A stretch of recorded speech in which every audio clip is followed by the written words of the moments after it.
Tere tulemast järjekordsesse podcasti episoodi ja täna on minuga stuudios Keir Veskiväli firmast Finbyte. Tere Keir! Tere Margus, aitäh kutsumast! Ja mina Margus Tammere Eesti Raamatute Kogust ja olen e-arvete ja andmepõhise aruandluse entusiast olnud juba aastaid. Tänase episoodi teema on e-arved. Võib-olla tundub natukene leierdatud teema, aga e-arvetest võibki lõputult rääkida. Ja algatuseks nii palju, et raamatupidamisseaduse muudatus, mis nüüd kehtib, on viinud sisuliselt õiguse nõuda ostjal endale e-arve esitamist. Keir, kuidas sa seda kommenteerid? Kas see on vesi sinu veskile? No võiks ju öelda, et Finbyte'ile kui ühele Eesti suurimale e-arve operaatorile selline sõnum võib väga hästi kõlada, kuid minu enda arvates ma ikkagi täna leian, et ma olen ettevõtjate poole rohkem kaldu. Õigus nõuda on küll tore asi, aga mina kui ettevõtjana ikkagi eelkõige hoolin sellest, et mulle saabuksid arved õigel ajal, sõltumata tegelikult formaadist, et need saaks õigel ajal tasutud, et minu arvates see tänane muudatus võib tekitada turul veel rohkem segadust ja me koormame tegelikult ettevõtjaid ja ka muid asutusi sellise ebavajaliku müraga, millele tegelikult ei peaks isegi mõtlema. Et see on minu isiklik seisukoht, ja ma olen seda varasemalt öelnud ka, neid formaate võib olla kas või mustmiljon, peaasi, et turul on teenusepakkujad, kes suudavad neid formaate töödelda ja mitte väga siis oma kliente või turgu kogu selle müraga segada. Et ma pigem näen täna, et see kommunikatsioon ja see muudatus jällegi ja juba tegelikult on seda näha ka meie klientide seas, tekitab järjekordse segaduse. Ja võib-olla lõpetuseks siia, et täna veel väga suur seltskond Eestist inimesi arvab, et PDF on e-arve. Ja kui me nüüd toome siia juurde mingid uued layerid, kus me hakkame rääkima, et nüüd on õigus midagi nõuda, see muudab lihtsalt seda valemit palju keerulisemaks. See, et PDF on e-arve ja e-mailiga saadetav fail on e-arve, seda ilmselt paljud ei suuda kuidagi oma peast välja saada. Mina isiklikult olen e-arve teemaga seotud juba üle veerand sajandi, kui möödunud sajandi lõpus suured ettevõtted hakkasid just nimelt neid PDF-e kõigepealt formeerima ja saatma, mis oli samm edasi, võrreldes siis paberiarvete majandusega. Aga tulles selle nii-öelda ostja nõude juurde, siis sa siin praegu spekuleerid, et võib-olla tekitab see täiendavat segadust ja ettevõtetele raskust juurde ja nii edasi. Aga raamatupidajate esindajana mina ütleks niimoodi, et see on suurepärane ja teretulnud võimalus raamatupidajal ennast kehtestada. Sest kui vaadata, kui paljud ettevõtjad kasutavad raamatupidamisteenuseid, siis raamatupidamisteenuse pakkujale on iga e-arve nagu jumalast saadetud kingitus, ehk siis automaatselt kirjendub, automaatselt saabub. Ei pea väga palju ekstra tööd tegema, et PDF-ilt midagi sisse toksida või digitaliseerimisse saata ja selle eest maksta. Nii et selles suhtes raamatupidamisseaduse muudatus raamatupidajate seisukohalt on isegi teretulnud, kuigi ka meie hulgas, Eestis on teadupärast üle 20 000 inimese, kes raamatupidamisega tegelevad, ka meie hulgas on neid konservatiive, kes leiavad, et aga see ongi minu mõnus töö, et ma saan PDF-ilt andmed käsis sisse lüüa. Selle koha peal võib-olla räägid paari sõnaga Finbyte'ist lähemalt ka, et mis teenuseid te tegelikult pakute peale selle, et e-arved liiguvad teie kaudu? Ja võib-olla enne, kui ma hüppan selle juurde, siis võib-olla lihtsalt sinu viimase mõtte järjeks, et ma arvan, et raamatupidajad ettevõtted kõik maanduvad kuskil nii-öelda tulbas, kes kus tegutseb. Kui sa oled väike ettevõte, kes vahendab 5, 10, 15 arvet, ma arvan, et raamatupidajal ei ole keeruline ka manuaalselt sisestada neid arveid. Kui sa oled nõksa suurem ettevõte, siis võiks öelda juba, et e-arved on kasulikud, sulle on ju liiguvad masinad masinasse, ei pea seal midagi automaatselt sisestama, aga samamoodi näiteks on ma arvan, et on väga pikalt olnud turul ju tööriist, mis on PDF-arvete digiteerimiseks mõeldud lahendused, et täna näiteks ma võiksin öelda, et kui sa saadad mulle e-arve otse või sa saadad mulle PDF-arve kuskile digiteerimisteenust pakkuvasse ettevõttesse, nad võivad jõuda põhimõtteliselt samal ajal sulle süsteemi. Ja kui nad süsteemi jõuavad, nad on juba digiteeritud. Et e-arve selles mõttes ei ole nagu võluvits, kui ettevõte kasutab mõnda tarkvara, mis aitab PDF-arveid digiteerida. Et jällegi sellele nagu selline vastu argument. Aga Finbyte võib-olla teeme võib-olla kiire nagu ajaloolise ülevaate, et on ju Eesti riigile kuuluv ettevõte, oleme Omniva tütar 100%, oleme pikalt tegutsenud valdkonnas, ma arvan, et täna Eestis, kui vaadata teisi turuosalisi, kes tegelevad e-arvetega, võiks öelda siin, et 2-3 ettevõtet on väga tugevalt seotud siis Finbyte'i ajalooga, kes on sealt edasi liikunud, teinud konkureerivad ettevõtted, et tegelikult Arvekeskus, mis on meie vana nimi, on mänginud Eesti turul tegelikult väga suurt rolli selles, kuhu me oleme täna jõudnud. Ja meie teenuste puhul Finbyte pakub siis sellist, mulle meeldib seda äri nii-öelda kirjeldada kahes osas. Üks on siis, me oleme e-arvete operaator, mulle meeldib pigem öelda, et me oleme arvete operaator. Läbi meie siis on võimalik saata arveid erinevatesse formaatidesse, tahad panka saata, saad panka saata, tahad e-arvet saata, saad e-arvet saata, tahad endiselt PDF-arvet saata, tahad saata Peppolit, mis on rahvusvaheline e-arve, saad saata, tahad paberile saata, endiselt saab ka paberile saata arveid. Et me oleme siis arvete operaator, kes siis vahendab arveid punktist A punkti B kõikide turuosaliste vahel. Ja kuna see arvete vahendamine juba käib, siis sinna juurde me oleme ehitanud rida erinevaid teenuseid, kus siis saab ostearveid vastu võtta, neid saab mallid luua, sa saad konteerida, sa saad arveid kinnitada, liigutada neid automaatselt oma raamatupidamisest tarkvarasse, keda meil on kokku üle, ma arvan, me jõuame sinna 60 juurde, kellega me oleme liidestatud. Meie juures saab PDF-arveid digiteerida, ehk siis raamatupidajad, kes ei taha arveid sisestada, me anname sulle nii-öelda ühe konkreetse e-maili aadressi, saadki kõik oma PDF-arved sinna ja järgmine ette näete, kuidas need on teil juba süsteemis digiteeritud. Et me siis pakume rida erinevaid teenuseid ja muidugi kuluarvante lahendus ka, et töötajad, ettevõtte juhid, keegi tooks raamatupidajatele pabertšekke või saadaks neid piltidena kuskile e-maili aadressile, kasutage meie mobiiliäppi, laske töötajatel teha pilt tšekist, jõuab süsteemi samamoodi automaatselt. Et võtame selle mure ära, et me aitame lihtsalt ettevõtetel olla natukene efektiivsem, natuke rohkem automaatne ja siis plaanime nüüd siin lähiajal paar uut teenust ka turul tuua, aga nendest ma võib-olla kohe rääkima ei hakka. Suurepärane. Aga kui nüüd mõelda selle peale, et ka mul on olnud au seda arvekeskust omal ajal natuke tagant lükata, siis tegelikult suurim murrang oli see, kui riik hakkas endale e-arveid nõudma. Ja toimus see umbes aastal 2011 või midagi sinna kanti ja täna on ka ju riik tegelikult üks põhilisi e-arvete nõudjaid. Ja vahepeal suisa meil seadus nägigi ette, et muul viisil ei saagi riigiasutusele arvet üleüldse saata. Ja ma ei tea, kas sa mäletad midagi aastast 2019, kui see seaduse muudatus tuli, et milline hüpe siis e-arvete osas toimus? No tegelikult mina tol ajal e-arvete valdkonnaga üldse seotud ei olnud, et ma ei oska öelda, mis see hüppe oli, kui suur ta oli, kui ma vaatan täna lihtsalt statistikale peale, et Eestis võtab vastu e-arveid, kas see täna number on üle 15 000 juba, vist on, ütlen 15 000 ettevõtet Eestis võtab vastu e-arveid, ja arvestades, kui palju ettevõtte meil üldse on loodud, kui palju aega on mööda läinud, siis minu isiklik hinnang on võib-olla see, et endiselt on see number natuke liiga väike minu jaoks. Ja tahaks näha, et see number oleks kõrgem, aga kindlasti sellise murrangulise või suure hooda võib-olla juurde andis. Kuigi ma võin öelda, et me oleme avaliku sektori ettevõtte täna ise ka, kuigi teatud teenuse pakuti puhul me endiselt võtame vastu PDF-i. Neil lihtsalt ei ole võimalus saata meile e-arveid, kas nad on siis välistarnijad ja nende puhul pigistame silma kinni, aga endiselt on oluline lihtsalt saada arve kätte, korralikult see ära nii-öelda konteerida, ära kinnitada ja siis lõpuks selle ära maksta, et tegelikult väga väiksel osal ma arvan, et avaliku sektori ettevõtted siiamaani peavad võtma vastu PDF-e, sellest ei ole võimalik nagu mööda pääseda ja võib-olla 20, 30, 40 aasta pärast on pilt teissugune, et sellist suurt murrangut ma ei oota, aga võib-olla sa oskad ise öelda, kui suur see muutus oli siis?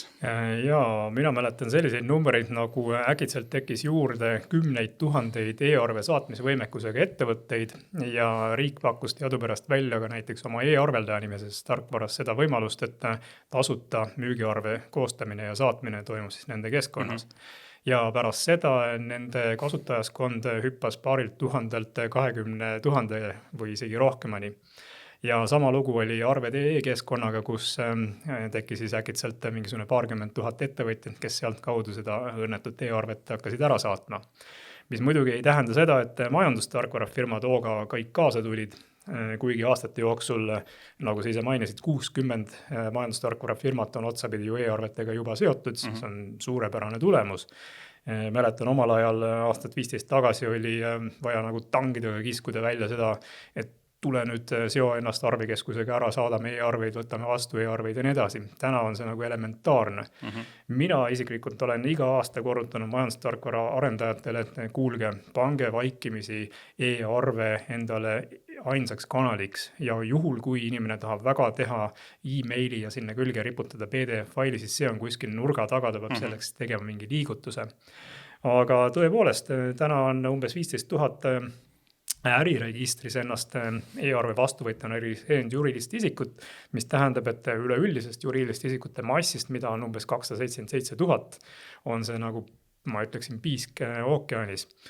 Aga ma ei tea, kas me üldse kunagi jõuamegi ka 20, 30, 40 aasta pärast selle utoopiani, mis siin episoodis välja kuulutati, et e-arved on nagu kõikidel igal pool ja see ongi nagu ainus viis, kuidas midagi saata. Ma julgen oletada, et kõik tehnilised muudatused tulevad siis, kui need muutuvad ettevõtjale või raamatupidajale väga mugavaks. Mitte keegi ei sundinud ju üle minema meid internetipanka. Internetipanka ei ole kuskil riiklikes seadustes sisse kirjutatud, et siuke asi üldse olemas on ja nii edasi, aga kõik seda kasutavad, mitte keegi ei kujuta enam ette, et ma pean telleriga suhtlema kuskil pangakontoris, ainult mingil äärmisel juhul võib olla. Aga e-arvega on see õnnetus, et vaata sellest tore e-mail ja PDF, selle saatmine oli niivõrd mugavaks tehtud, et sellest on raske loobuda. Ja kuna täna juhtumisi e-mail ja PDF ka igasuguste muude asjaajamiste jaoks toimib täpselt samamoodi nagu aastakümneid on toiminud, siis tõenäoliselt ei vaevu ettevõtja oma, ütleme siis sisse juurdunud harjunud kasutusviise muutma.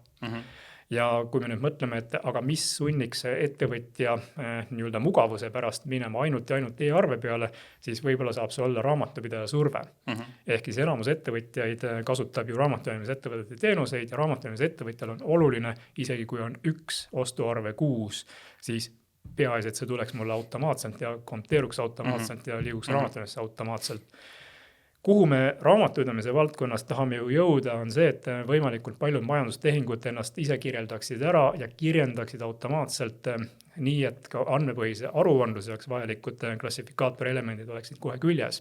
Ja siin minu arvates on e-arvel nagu hästi oluline roll, sest mina kui saatja saan panna e-arvele juba konkreetsele arvereale terve rea tunnuseid, mille alusel vastuvõtval poolele saab need klassifikaatorid kohe rakendada automaatselt. Ma ei tea, kas FinByte'i poole peal ilmselt on ka sellele teemale mõeldud. Me oleme mõelnud, aga ma arvan, et siin ikkagi natuke selline väga algusfaasis on ju, et kui ma näiteks saatina panen sinna külge, siis ma vastuvõtjana pean veenduma, et siin on ka korrektselt pandud info kirja ja vastavalt sellele, mismoodi mina soovin neid asju nagu enda jaoks tõlgendada. Ja selle e-arvete saatmine, ma olen väga nõus sellega, et e-arvete saatmine peab olema mugav. Minu arvates täna, kui ma vaatan turu peal ringi ja mida on tehtud siin eelnevad aastad, siis me oleme natukene nagu läinud võib-olla kollektiivselt kõikide erinevate tarkvaradega kuidagi imelikul suunal, et me oleme ära unustanud selle küsimuse, et mis on tegelikult mugav meie klientidele ja millist teenust nemad peavad saama, et see kõik töötaks nagu neile natuke nähtamatult. Et samamoodi nagu toimub võib-olla Eestis meie pensionisüsteem. On ju. Teine samas iga kuu peetakse midagi meie palgast kinni, investeeritakse kuskile, enamik inimestel pole tegelikult aimugi, kuhu see raha läheb, aga tegelikult pidevalt investeeritakse. Ja siis sul on võimalik minna endale panka kuskile vaadata, kus su pensionifond on, kuhu see raha kogud, aga see toimub natuke peidetult. Et ma tahaks seda sama näidet kasutada, et meie teenuse pakkujatena turul peame jõudma sinna sama punkti, kas need on operaatorid, kas need on rahastuses tarkvarad, aga võtke ära kogu see küsimus, et see vaikimisi näiteks panna peale e-arve saatmise nagu esimene option nii-öelda või esimene valik, minu arvates oleks nagu väga, väga õige suund.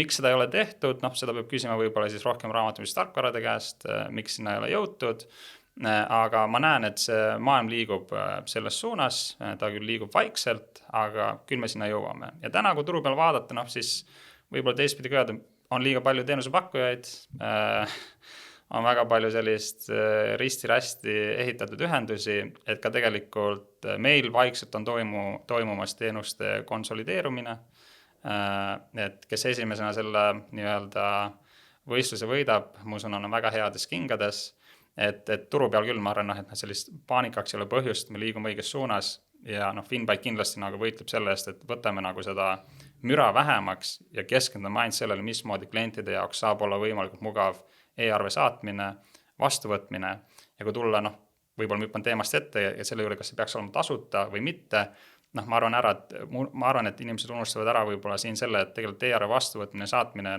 maksab seal keskmiselt 8–11 senti, võib-olla 12 senti, aga väga palju muud järeltegevused, mis tulevad e-arve töötlusega, neid ei hinnastata täna.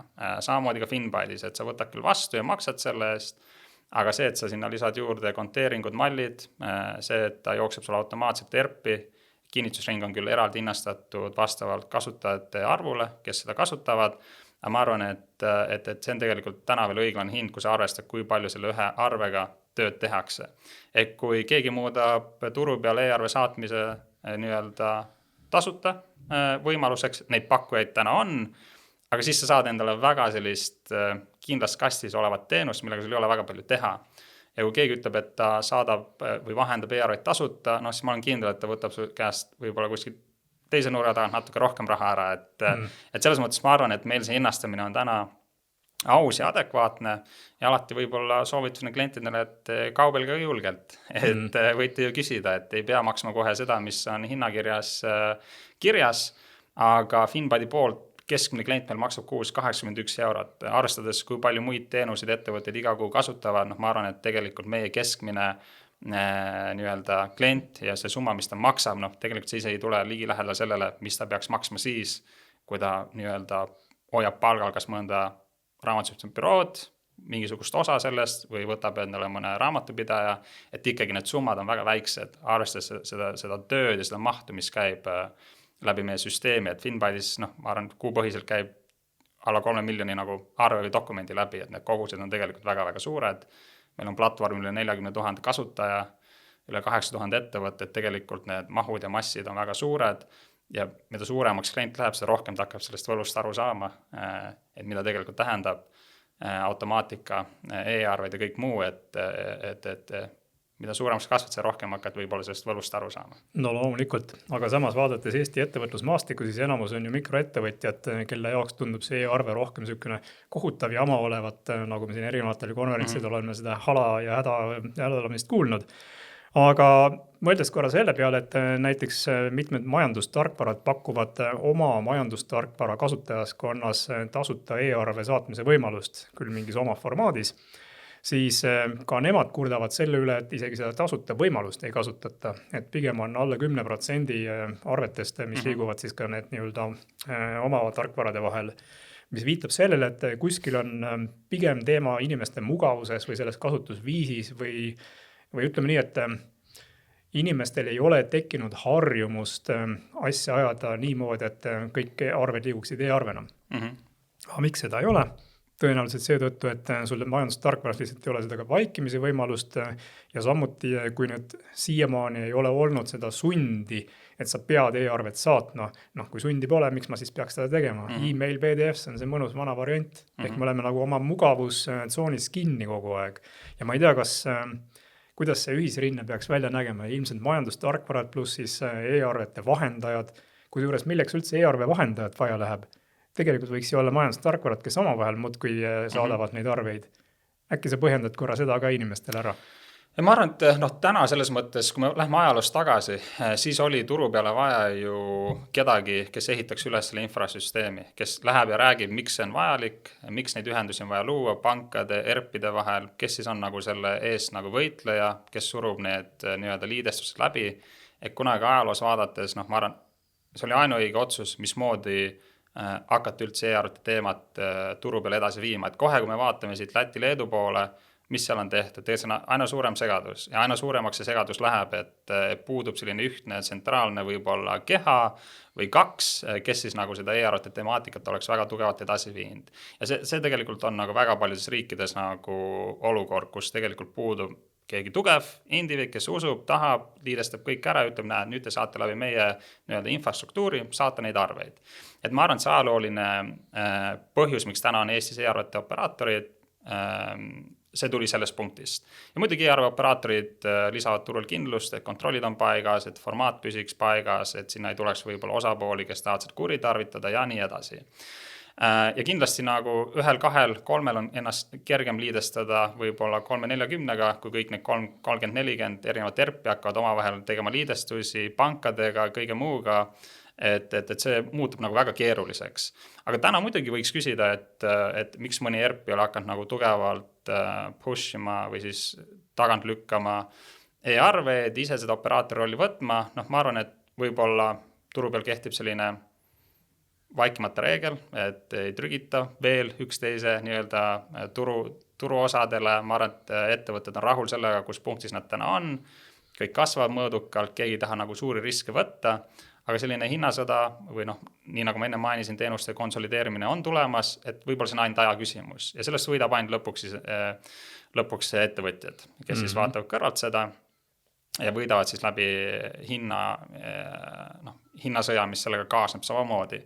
Et võib-olla nagu see võiks nagu selgitada seda tausta, miks operaatorid on meil siin Eestis turu peal, aga mida aeg edasi, samamoodi täna näiteks ma võin väga otse seda välja öelda, kui räägitakse Peppoli formaadist, mis siis on, ütleme nii, üle-euroopaline e-arve standard või tegelikult täna võiks öelda juba ülemaailmne standard, siis seal enam selliseid üksikud operaatorid eksisteeri. Ehk tegelikult operaatorite ärimudel, nagu ka Finbyte, on ajas hääbuv. Et seda tegelikult, ma arvan, et võib-olla 10 aasta pärast hea, kui meil on mõni operaator võib-olla siin turu peal, kes suudab veel seda kõike nagu üleval hoida ja miks seal peaks olema nagu tugev nagu selline äriline taust, et tegelikult see on kadumas. Et täna iga raamatupidamistarkvara võib ennast Peppaliga liidestada, võivad olla nii vastuvõtjad kui saatjad ja saavadki nii-öelda piltlikult öeldes ise operaatoriks ja saad oma klientidele siis ise hakata rääkima, miks saata Peppolit ja miks see on vajalik ja kõik, mis selle muuga kaasneb. Et ma näen, et mida aeg edasi, seda vähem selliseks traditsioonilist operaatorit seadistust nagu turgudel vähemaks jääb. Ja me näeme seda juba väga selgelt, ma ei tea, Singapuris, Malaisias, muudes riikides, kus individuaalsed operaatorid turul ei eksisteeri ja seda mudelit ei ole sinna tulemas ka. Väga huvitav, aga kui seda Peppolit vaatame, siis mis asi see Peppol on? Kas Peppol on siis nagu ise üks operaator, riikide vaheline mingisugune võrgustik või mis asi see on? No Peppol võib-olla lihtsalt öeldes on, ütleme siis selline üks tsentraalne operaator, kes siis määrab standardi, kus siis hoitakse kõike infot selle kohta, kes suudab seda vastu võtta, kes suudab seda saata, kõik käib ühiste reeglite järgi, et ükski riik ei saa hakata ise enam tõlgendama mingisugust enda formaati. Näiteks Eestis on meil Eesti e-arve standard, mida meie vahetame. Kui ma tahaksin täna seda saata mõnele ettevõttele, kes on siis Peppoli võrgustikus, ma ei saa seda saata, sest meie enda formaat erineb sellest, mida saab saata Peppolis. Aga kuna Finbyte on ka täna Peppoli formaadis, ütleme ettevõtte Belgias on Peppoli formaadis, siis me saame vahetada ühte sama standardit, mina väljastan arve, tema saab selle kätte ühiste reeglite alusel ja võtame selle probleemi ära. Et siis piltlikult öeldes Peppol on ülemaailmne standard, nii nagu on Eestis meil oma e-arve standard, et selles suunas see asi liigub, jah. Eestis ka raamatupidamisseadus näeb ette, et me kasutaksime e-arve Euroopa Liidu standardit, mis tähendab, et see on seesama Peppoli standard. Aga kui nüüd puht tehniliselt mõelda, siis sa ütlesid, et kõik majandustarkvarad võiksid ise ühineda otse Peppoliga, kes poleks enam nagu Finbyte ja teisi vaja. Aga mida see tehniliselt tähendab, millega nad ühinevad? Tehniliselt tähendab seda, et sa pead tekitama endale võimekuse, et sa suudad arveid vastu võtta, et sa suudad neid saata, et sa oled Peppoli siis nii-öelda keskkonnas ära valideeritud keha, seal on liikmemaks sul aastas, et sa saaksid seda teha. Aga Peppoli puhul jällegi, ja näiteks mulle isiklikult väga Eestis ei meeldi, et me natuke tormame ette selle Peppoli Euroopa standardiga, sest number 1, seal puudub igasugune liikuvus, seal ei liigu arveid, need arvete mahud on väga pisikesed. Kui meil on Eestis töötav Eesti e-arve formaat, kus tegelikult liigub põhimass ja see töötab, siis ärme lõhu töötavat masinat, et oleme väga ettevaatlikud, mis hetkel ja kuidas me tahame sinna liikuda. Minu ettepanek on alati olnud, et see on väga kerge matemaatiline tehe, kui ühel hetkel Peppoli formaadis liigutatakse rohkem arveid, kui seda tehakse Eesti e-arvete formaadis, siis muidugi lähme üle, sest see on populaarsem, rohkem kasutusel ja enne kui seda ei juhtu, siis ma oleksin väga ettevaatlik sellega, mismoodi seda tehakse. Et ma arvan, et sellist uut ratast meil ei ole vaja leiutada ja midagi töötavat ei ole vaja ka lõhkuda. Et ma näen, et võib-olla meie riik kohati tahab liikuda mingitesse valdkondadesse, mis töötavad, on turu peal aktsepteeritud, on kontrolli all ja siis me üritame kuidagi sinna mingil põhjusel midagi juurde lisada, mis tegelikult toob ainult keerukust ja sellist arusaamatust turule, millega siis on vaja tegeleda nii operaatorite või raamatustarkvarade poolt, ka klientide poolt, kes satuvad segadusse, et võtame selle ära. Ettevõtted ei peaks tegelema selle küsimusega, et mis nüüd on Peppol, mis Nõue, kõik muu, et keskendume ärile, kasutame ärisid, vahetame arveid ja teeme seda võimalikult hästi, et ei ole vaja igale poole nagu nina sisse toppida ja ei ole vaja seda asjatut keerukust juurde tuua, et lihtsalt rääkida või tuua sellist mõttetut bürokraatiat.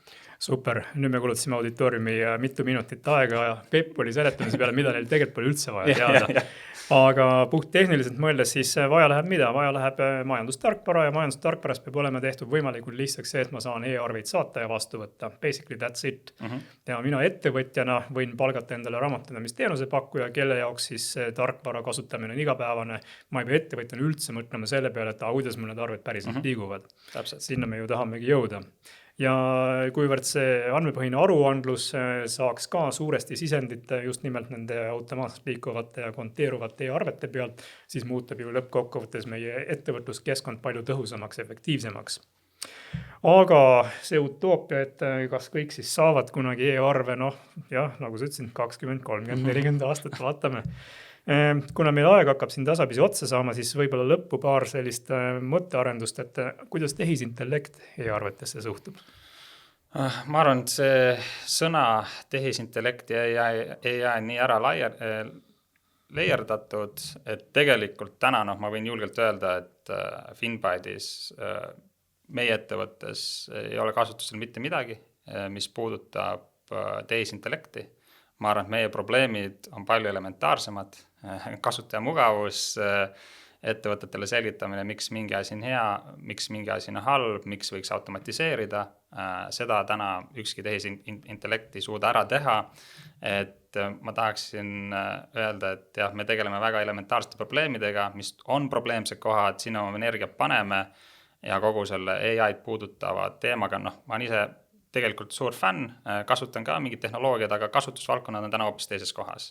Et kindlasti võiks ju siin arutada, et mallid ja konteeringud, kõik toimub automaatselt ja nii edasi, aga see on pigem selline tore jutt.